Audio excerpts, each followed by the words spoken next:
Seneca was once so consumed by rage that he planned murder. He wrote about it openly, the philosopher who would counsel emperors, whose words would echo through 2,000 years of human civilization, admitted that he had known the darkest impulses of the human heart. What he learned from that moment, what he forged in the furnace of his own failure, became the foundation of emotional mastery that would guide rulers, generals, and ordinary men seeking to become extraordinary. But here is what most will never understand. The lesson Seneca learned was not how to suppress his rage. It was not how to bottle it, bury it, or pretend it did not exist. The lesson was far more radical, far more liberating, and far more dangerous to the comfortable lies we tell ourselves about our own emotions. Anger is not something that happens to you. It is something you create. The common mind believes anger is a force beyond control, something external that invades the body when provoked, the rude driver, the disrespectful co-worker, the family member who should know better. We speak of anger as if it were weather, arriving unbidden, passing through us like a storm we must simply endure. This is the great lie of the undisciplined mind. Worse still, the common mind believes anger is strength, that the man who rages is powerful, that fury is the appropriate response to injustice, that those who do not erupt are weak, passive, doormats waiting to be trampled. Watch what this belief actually creates. Men who spend their finite hours rehearsing arguments with people who are not in the room, who craft elaborate revenge fantasies that will never be enacted, who stew in resentment for days over a comment made in passing, who snap at their children because a stranger was rude at the office, who lie awake at night, blood pressure elevated, heart racing, fighting battles that exist only in their own minds. This is not strength. This is slavery. Every moment of rage is a moment surrendered to whoever triggered it. The rude driver now controls your afternoon. The disrespectful coworker now occupies your evening. A stranger on the internet, someone you will never meet, someone whose name you will not remember in a year, now determines whether you sleep well tonight. The common mind calls this power. The Stoics saw it for what it truly is: imprisonment. 2,000 years ago, men faced provocations that make our daily frustrations seem trivial. Seneca served under Caligula, an emperor so unstable that courtiers never knew if a conversation would end in favor or execution. He survived only to be exiled to Corsica under Claudius, banished to a rocky island for 8 years for a crime he did not commit. Everything was taken: his status, his family, his future, all because of a political accusation that was almost certainly false. 8 years on that barren island. 8 years watching lesser men prosper in the Rome he had been forced to leave behind. The injustice was overwhelming. Most men would have spent every waking moment nursing hatred for the emperor who wronged them, plotting revenge, letting bitterness consume what remained of their lives. Seneca chose differently. Rather than wasting his exile in rage, he turned his attention to the very emotion that threatened to destroy him.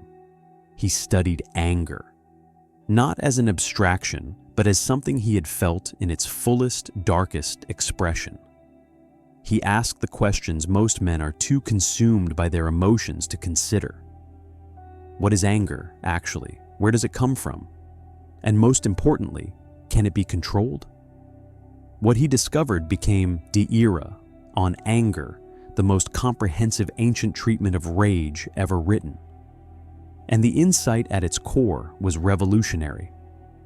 Seneca wrote that certain wise men have claimed that anger is temporary madness, for it is equally devoid of self-control.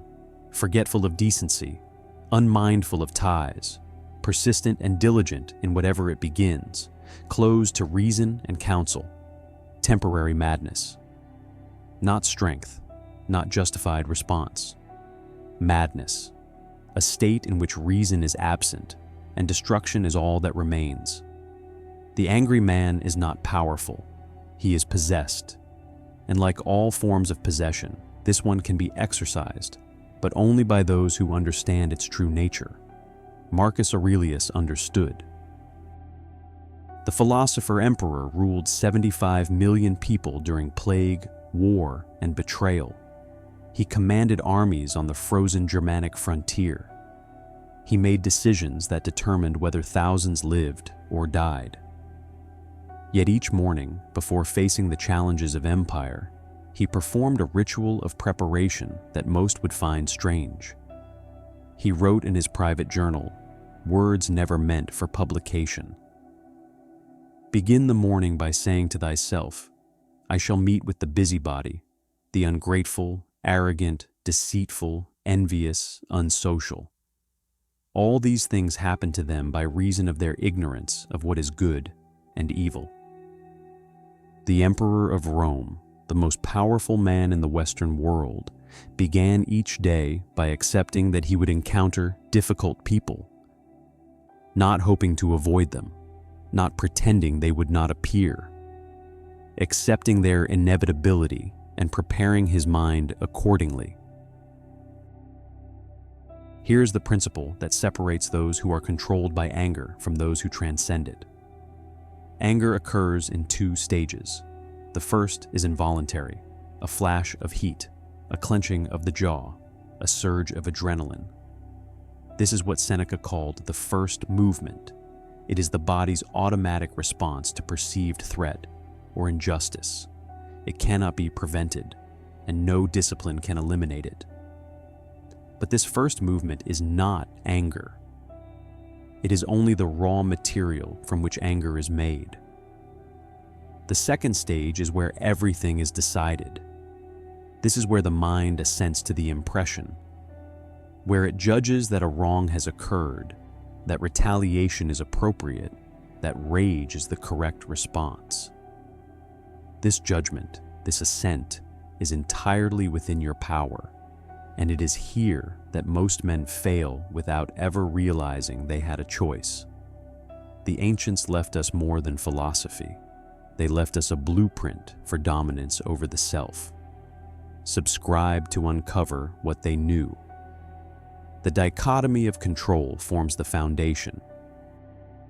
Epictetus, born a slave, who walked with a limp his entire life from injuries possibly inflicted during his enslavement, opened his handbook with words that have guided men toward freedom for millennia. Some things are within our power, while others are not. Within our power are opinion, motivation, desire, aversion, and in a word, whatever is of our own doing. Others' actions are never within your control. Their words, their thoughts, their choices, their behavior. None of it responds to your will, no matter how justified your anger might feel. Your judgments, however, are always within your control. Always, without exception. When you understand this fully, anger begins to dissolve. Not because you suppress it, but because the fuel that feeds it, the demand that others behave differently, the insistence that the world conform to your expectations, simply loses its power. The morning preparation removes the element of surprise. Before leaving your bed, before checking your phone, spend 2 minutes in mental rehearsal. Today, I will encounter difficult people, the ungrateful, the arrogant, the dishonest. This is inevitable. They act from ignorance, not malice. They cannot harm my character. I choose in advance not to surrender my peace to their behavior. Marcus Aurelius did this while commanding armies on the Germanic frontier. He did not hope for a day free from provocation. He prepared for provocation and chose his response before it arrived. The evening examination catches what the morning preparation misses. Each night, Seneca sat in silence after his wife had gone to bed. He scanned the whole of his day and retraced all his deeds and words. He concealed nothing from himself. He omitted nothing. Where did anger arise? What triggered it? Did I assent, or did I catch it early? His self-questioning was honest, but not harsh. He wrote of telling himself, "See that you do not do this anymore. For the moment, I excuse you. This is not self-flagellation. It is self-correction." The steady refinement of response over weeks, months, years, until the gap between stimulus and response becomes a space of freedom rather than slavery. Consider how this translates to the provocations you actually face. Someone cuts you off in traffic. The first movement arrives, heat in your chest, hands tightening on the wheel, adrenaline demanding action. This is not anger. This is biology. The untrained mind proceeds immediately to the second stage. It assents to rage. It lays on the horn, shouts obscenities, follows aggressively, and spends the next hour rehearsing what should have been said. The trained mind recognizes the moment. This is the first movement. This is not yet anger. I have not yet assented. It asks the question that dissolves the illusion. Is there driving within my control? No. Is my reaction within my control? Yes. Would spending the next hour angry punish them or only myself? The answer is obvious to anyone not already consumed by temporary madness. A coworker takes credit for your work in a meeting. The first movement is immediate. The desire to interrupt, to correct, to publicly humiliate in return. The untrained mind assents. It escalates. It sends angry emails. It complains to everyone who will listen. It plots revenge that will likely backfire. The trained mind pauses. What is within my control here? Their past action is done. Nothing changes that. My response, however, remains entirely mine. Later, privately and calmly. I noticed you presented that analysis. I spent 20 hours on it and would appreciate being included in discussions of my work. The issue is addressed. The character is preserved. No temporary madness. No regrettable words that can never be taken back. A family member says something deeply disrespectful at a gathering. The first movement screams for retaliation. Every past grievance rushes forward to justify an explosion. The untrained mind surrenders to the avalanche. It escalates into a shouting match. It says things that cannot be unsaid. It creates rifts that last for years. It ruins the event for everyone present. The trained mind holds. What ignorance or pain led them to act this way?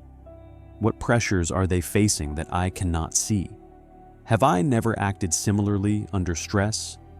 Marcus Aurelius reminded himself that even those who wrong us share the same nature, possess the same mind, hold a share of the divine.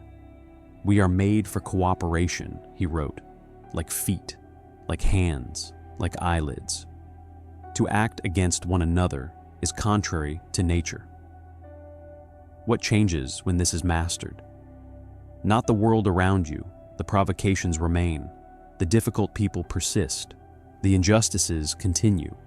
What changes is your relationship to all of it. The power you once surrendered to anyone who could push your buttons returns to you. The hours you once spent in mental rehearsals of anger become available for building, for creating, for the things that actually matter. Seneca spent 8 years in exile for a crime he did not commit. He returned not weakened, but strengthened.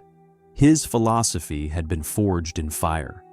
He went on to effectively co-rule the Roman Empire during its most stable years, restraining a young emperor's worst impulses through reason rather than confrontation.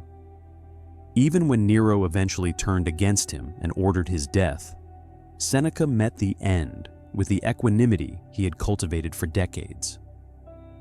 The historian Tacitus records that he gathered his friends, comforted his wife, and spent his final moments discussing philosophy. The man who wronged him is a footnote in history. Seneca's teachings on anger are read by millions today. That is the ultimate victory over injustice, not revenge, transcendence. The Stoics are long dead, but their wisdom breathes in those who practice it. Subscribe to Inner Imperium to continue this lineage. And tell us in the comments which truth struck deepest. Anger is a judgment. Judgments can be changed. The first movement will always arrive. You cannot prevent the flash of heat, the surge of adrenaline, the biological response to perceived offense. But in the space between that first movement and your ascent lies everything that matters. In that space lives your freedom. In that space, you choose who you become. Seneca once planned murder in his rage. He wrote about the darkness he found within himself so that others might recognize it in themselves. That same darkness exists in all of us. What separates those who are consumed by it from those who transcend it is not superior willpower. It is understanding. The question is not whether someone will provoke you today. They will.